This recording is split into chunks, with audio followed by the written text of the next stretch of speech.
Shalom teman-teman, mari kita bersama-sama merenungkan sebagian firman Tuhan. Sebelumnya mari kita masuk dalam doa. Bapa Surgawi, Bapa yang penuh kasih, terima kasih atas kesempatan yang Tuhan berikan kepada kami untuk bersama-sama belajar firman Tuhan. Tolong kami ya Tuhan agar setiap kami yang mau mendengar ataupun membaca dan merenungkan firman-Mu ini boleh diberkati dan mendapatkan pelajaran yang menarik dari firman Tuhan. Dan tolong kami supaya kami boleh melaksanakannya di dalam kehidupan kami sehari-hari. Terima kasih Tuhan, dalam nama Yesus kami berdoa. Amin. Mari teman-teman, hari ini saya akan sharingkan dari kitab Lukas pasal 9 ayat 57 sampai 62. Yang menyebutkannya seperti ini, ketika Yesus dan murid-muridnya melanjutkan perjalanan mereka, berkatalah seorang di tengah jalan kepada Yesus, "Aku akan mengikut engkau kemana saja engkau pergi." Yesus berkata kepadanya, "Serigala mempunyai liang dan burung mempunyai sarang, tetapi anak manusia tidak mempunyai tempat untuk meletakkan kepalanya." Lalu ia berkata kepada seorang lain, "Ikutlah aku." Tetapi orang itu berkata, "Izinkanlah aku pergi dahulu menguburkan bapakku." Tetapi Yesus berkata kepadanya, "Biarlah orang mati menguburkan orang mati, tetapi engkau pergilah dan beritakanlah kerajaan Allah di mana-mana." Dan seorang lain lagi berkata, "Aku akan mengikut engkau Tuhan, tetapi izinkanlah aku pamitan dahulu dengan keluargaku." Tetapi Yesus berkata, "Setiap orang yang siap untuk membajak tetapi menoleh ke belakang tidak layak untuk kerajaan Allah." Nah teman-teman, apa yang teman-teman ketahui tentang penggemar atau fans? Pernahkah teman-teman menjadi penggemar dari seorang yang terkenal? Saat ini saya akan coba men-sharingkan. Yesus sedang melanjutkan perjalanan dan diikuti oleh sejumlah orang ya yang disebut oleh Lukas itu sebagai murid-muridnya. Menariknya, terjadi interaksi antara beberapa orang dari kelompok yang mengikuti Yesus ini dengan Yesus sendiri seputar kepengikutan sebagai murid Yesus. Dari respon Tuhan Yesus kepada mereka, terungkaplah bahwa mereka hanya penggemar. Ya, penggemar memang mirip seperti pengikut atau murid sejati, tetapi sangat berbeda dalam hal motivasi, prioritas, dan pengabdiannya. Dari perkataannya yang tadi kita baca, terungkap bahwa orang yang pertama, yaitu di ayat 57, terlalu terburu-buru, bersemangat, sangat percaya diri, sangat antusias, dan tidak memperhitungkan harga yang harus dibayarnya. Mungkin karena ia sekedar terpesona oleh mujizat-mujizat dramatis yang Yesus lakukan di perikop sebelumnya, atau karena ia melihat ada keuntungan sampingan ketika mengikut Yesus, misalnya kebanggaan diri dan popularitas. Orang ini adalah seorang penggemar. Kenapa? Karena ia memiliki motivasi yang keliru. Nah, orang kedua juga adalah seorang penggemar. Kelambanannya dalam meresponi undangan Yesus menunjukkan keengganannya, ketidakmauannya mengikuti Yesus karena ada tugas lain yang menghalanginya, yaitu menguburkan ayahnya di ayat 59 tadi yang kita baca.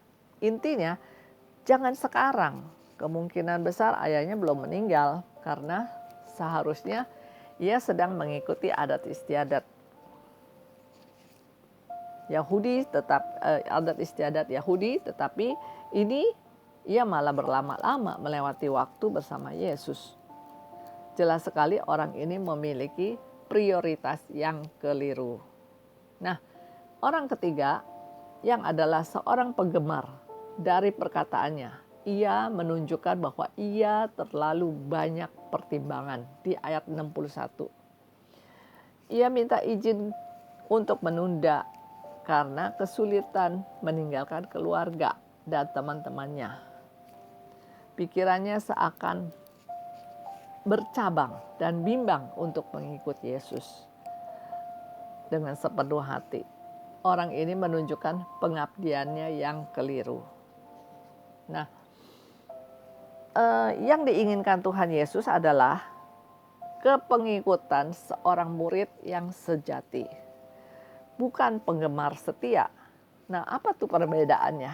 Di sini saya akan kasih tahu, murid sejati tidak memiliki agenda pribadi selain mengasihi dan mentaati Tuhan Yesus, taat kepada Tuhan.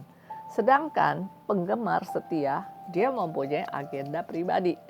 Ya, murid sejati prioritasnya untuk belajar dan membagikan firman yang hidup dan benar. Tapi sedangkan penggemar yang setia tertarik pada kegiatan ritual agamawi dan tradisi gereja yang membutuhkan dirinya kepada kekeringan dan kematian rohani diri orang lain. Itu penggemar, ya. Nah, yang ketiga itu murid sejati adalah mengabdikan diri pada Allah, kerajaannya, kehendak dan tujuan-tujuannya. Sedangkan penggemar mengabdikan diri pada orang-orang gereja lokal dan lembaga-lembaga manusia. Yang keempat, murid sejati meninggikan Allah dan kerajaannya. Sedangkan penggemar setia itu adalah meninggikan favoritisme terhadap hal pribadi tertentu. Nah, itu dia perbedaannya antara murid sejati dan penggemar sejati. Periksalah motivasi, prioritas, dan pengabdian kita kepada Tuhan Yesus selama ini.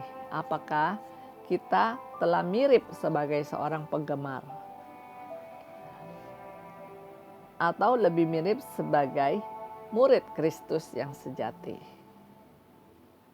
Nah, apa alasan utama yang menghambat kita untuk menjadi seorang murid sejati? Nanti teman-teman coba redungkan, pikirkan untuk diri kita sendiri masing-masing, ya. Kita tidak bisa menjadi murid, ya, jika tidak belajar dengan sungguh-sungguh akan firman Tuhan. Ya. Untuk itu harus dijadwalkan dalam agenda kita untuk mempelajari secara dalam firman Tuhan, antara lain saat teduh rutin, membaca buku rohani, mengikuti kelas pembinaan atau seminar rohani, dan lain-lain. Lalu sharingkan perkembangan kita masing-masing, ya. Seorang murid sejati bisa bertumbuh lewat wadah kelompok kecil. Oleh karena itu, berkomitmenlah untuk terlibat aktif dan saling berbagi di dalam kelompok kecil teman-teman sekalian. Dan mulailah menggumuli untuk bisa memimpin kelompok kecil. Sehingga pemuritan bisa terus bermultiplikasi. Teman-teman tidak hanya belajar firman Tuhan, tetapi juga membagikan firman Tuhan. Itulah yang disebut sebagai murid sejati. Kita tidak akan mengubah dunia dengan hanya mengunjungi gereja. Kita mengubah dunia dengan menjadi gereja. Renungan singkat ini kiranya boleh membantu setiap kita untuk lebih memahami bagaimana kita bisa menjadi seorang murid pengikut Yesus yang setia. Kiranya Tuhan memberkati kita semua. Mari kita berdoa.